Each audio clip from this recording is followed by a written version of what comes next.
Dapat yan, pagtibayin ninyo. Kasi pag matibay yung pagsasama ninyo, titibay anak nyo. Understood?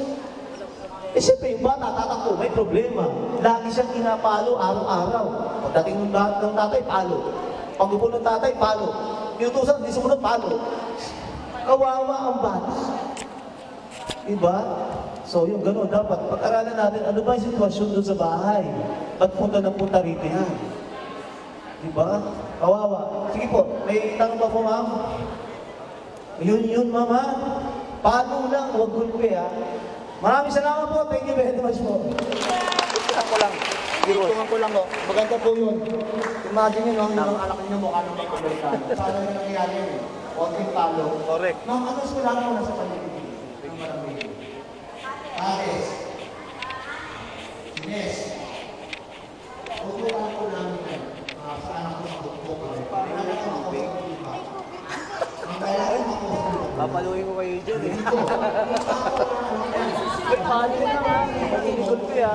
Sir, galing sir may Bible verse pa tayo. Bible verse. Yes po, tama naman po. Tama yun sa Bible. Yes po. Papaluin mo siya. Application kasi yun eh. Yes po. Ang batas kaya nandyan para ikulong yung sumobra. Susobra sa pagpalo. Hindi naman masamang pumalo eh. Basta yung tama lang, wag ugbog. Kasi hindi mo madidisiplina yan. Boss. Ito na po.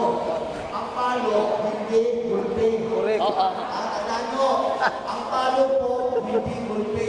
Kahit yung meron araw, hindi mo kawan, hindi mo kawan ng mga magulang. Nakapalo sila kaya ng nanay ng sinetas, pero hindi yung tinatawag na paddle. Correct. Ang paternity.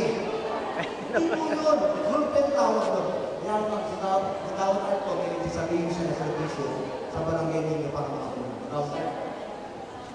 Ano siya, Eric, yung siya. Sirahin kayo, maganda yung mga topic ko, maganda. Ron sa katawin ko na mahalaga po sa atin ang ganitong Kasi valid yun. upang malaman natin ang Kasi bata ang pinalo. bilang tayo Ako, bawal daw.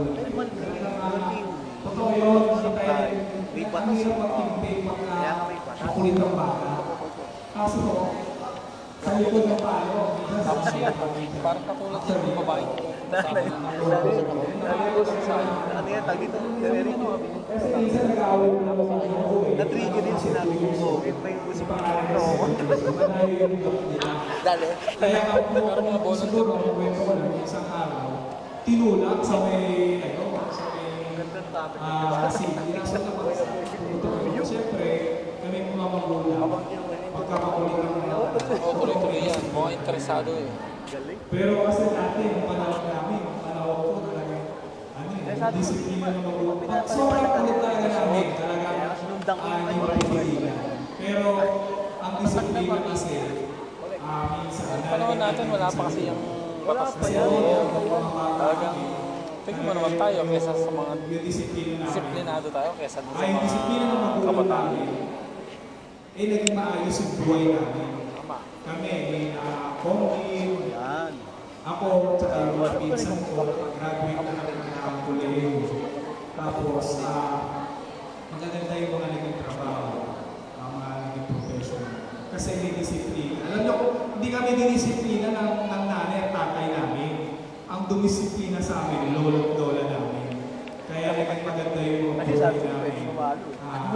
Pagdating na pagtapos namin ng kolehiyo. Kaya po, talaga yung totoo yung grandparent o lolo natin kasi naranasan po nila yung mahirap ng buhay. So gusto nila Siguro niya kasi pag-isip mo, lalo lumalakas ang loob ng bata. Pagka yung i-calculate mo sa utak nila na mga masama mamalo. Lalo lumayinis sa piling bata. Correct, oo. ang mga lolo.